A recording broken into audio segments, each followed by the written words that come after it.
কাল ঘুম থেকে উঠে বাইরে গেছিলাম আর এসে দেখি ডুক্কু উঠে গেছে।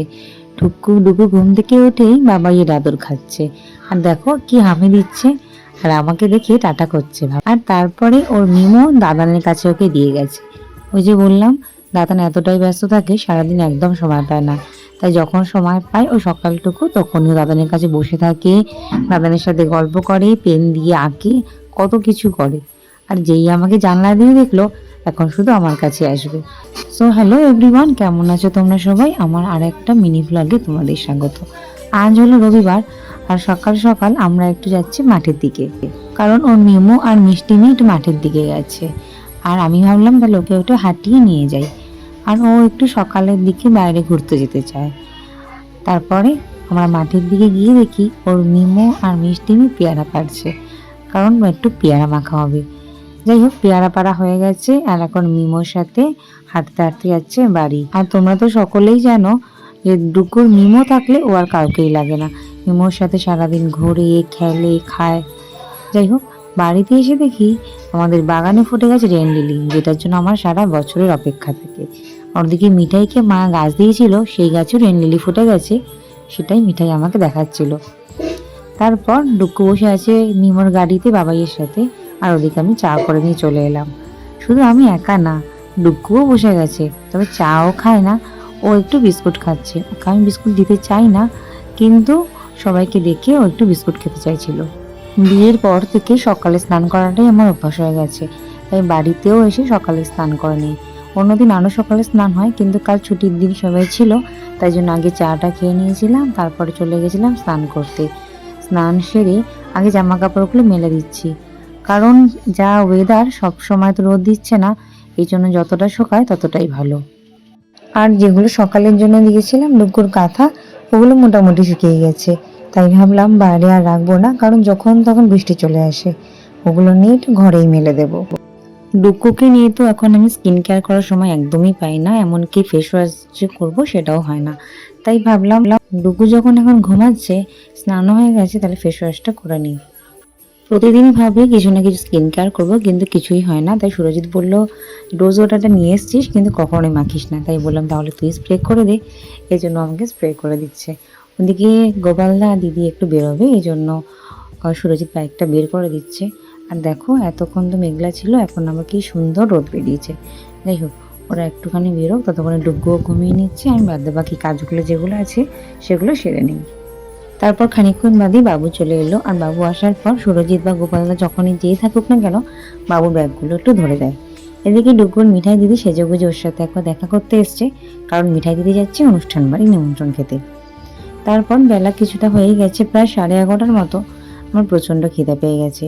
মাকে বললাম তাহলে তুমি একটু আলু ভাতের আম তেল দিয়ে মাখো, আমি ভাতটা খেয়ে নিই, আর দিদিরা যখন আসবে ওরা খাবে, কারণ হচ্ছে আমার প্রচণ্ড খিদে পেয়ে গেছিলো। তারপর মা সব খাবারগুলো নিয়ে চলে এসেছে ঘরে, আর তখন মাখা হয়ে গেছিলো, নুনটা দেওয়া হয়নি, তাই ঘরে এসে নুনটা দিয়ে দিল। আর আমাদের সাথে এখন ডুগ্গুও বসে গেছে খেতে। আমার খাওয়া শেষ হতে হতে দিদিরাও চলে এসেছিল, এই জন্য সুরজিৎ আর ওরা একসাথেই বসে গেছে, কিন্তু আমারও হয়ে গেছিলো খাওয়া। তারপর ডুগ্গুকে স্নান টান করে একটু ঘুম পাড়িয়ে দিয়েছিলাম, আর ঘুম থেকে ওটা এতই কান্নাকাটি করছিল, একটুকু খেতে চাইছিল না, তাই জন্য ওকে বাইরেটা নিয়ে এসেই মা খাইয়ে দিচ্ছে। অন্যান্য সময় আমি খাওয়ালেও বাড়িতে যখন আসে দুপুরের টাইমটা মাই খাইয়ে দেয়। ডুকু এখন হাঁটা শিখেছে, সে সারাক্ষণ এদিক ওদিক হেঁটে হেঁটে চলে যায়। ডুকু ঠাম্মি বাড়িতে ছাদে সে খুব খেলে, আনন্দ করে হাঁটে, কিন্তু নিচটা আমি খুব একটা ছাড়ি না, কারণ অনেকটা কাদা বা সমান পাথরও থাকে। কিন্তু আমাদের বাড়ি এলে এই উঠানটা যেহেতু একদম পাকা করা, ওর খুব সুবিধা হয় এখানে হাঁটাচলা করতে আর খেলতে। আমার শ্বশুরবাড়ি গ্রামে হলেও ওখানে না কুকুর, ছাগল, বিড়াল কিছু সেভাবে দেখতে পারি না, কিন্তু আমাদের এখানে এলে ও সব কিছুই দেখতে পায়, আর এখন তো উঠোন থেকে একদম যেতেই চায় না। আর আমাদের ডুগ্গু এখন হাম্বা দেখতে খুবই ভালোবাসে, সেটা আমি আগের একটা ব্লগেই বলছিলাম। যাই হোক, আমরা একটু বেরোচ্ছিলাম আমি, দিদি আর ডুগ্গু, তখনই দেখছি একটা বড় গরু আমাদের বাড়ির সামনে দিয়ে যাচ্ছে। খানিকক্ষণ দাঁড়িয়ে ওকে দেখিয়ে দিলাম, তারপর আমি আর দিদি বেরিয়ে পড়েছি। ওদিকে ডুগ্গুকে ওর বাবাই আর মিমো বললো একটু এগিয়ে দিয়ে আসবে, তো আমরা হেঁটে যাচ্ছি। ডুগ্গু চলে গেল বাবাই আর মিমোর সাথে, আর আমরা চলে এসেছি সেই জায়গায়, মানে যেখানে ডুগু আগেই চলে এসছে। আর আমরা এসেছি কাকির বাড়ি, একটু দরকারেই এসেছিলাম কাকির বাড়ি, আর ভাবলাম অনেকদিন আসা হয় না, তাই একটু দেখা করে যাই। আর ডুগুকে ওর বাবাই নামিয়ে দিয়ে চলে গেছে, আর চলো গিয়ে দেখি কি করে। এখন দেখতে পাচ্ছি যে ডুক্কু বসে বসে মনা দিদু আর বেনি মামার সাথে খেলছে। আর ওদিকে মনা দিদু একটা ক্লিপ ওর মাথার মধ্যে বেঁধে দিয়েছে। আর আমাদের ঘরে যেহেতু বড় মার ছবিটা আছে, তোমরা অনেকেই জানো, ও বড় মাকে খুব ভালো করে চেনে। যখন যেখানে বড় মার ছবি দেখে না কেন ও বড় মা করে চিৎকার করে। মনাদের বাড়িতেও তাই। তারপর আমরা একটা কাজ মিটিয়ে চলে এলাম ঘরে। আর কাকি বারবার অনেক খাবারের অফার করলেও সেই মুহূর্তে আর কিছুই খাওয়ার ইচ্ছে ছিল না। তাই দিদি বললো তাহলে একটু পাঁপড় ভাজো, পাঁপড় খাওয়া হবে। তো আমাদের 2 রকম পাঁপড় ভেজে দিল। আর একটা জিনিস যেটা আমরা খাইনি সেটা হলো মিষ্টি। কাকা নিয়ে এসেছিল মিষ্টি, সেটা আমাদের বাড়িতে পাঠিয়ে দিল।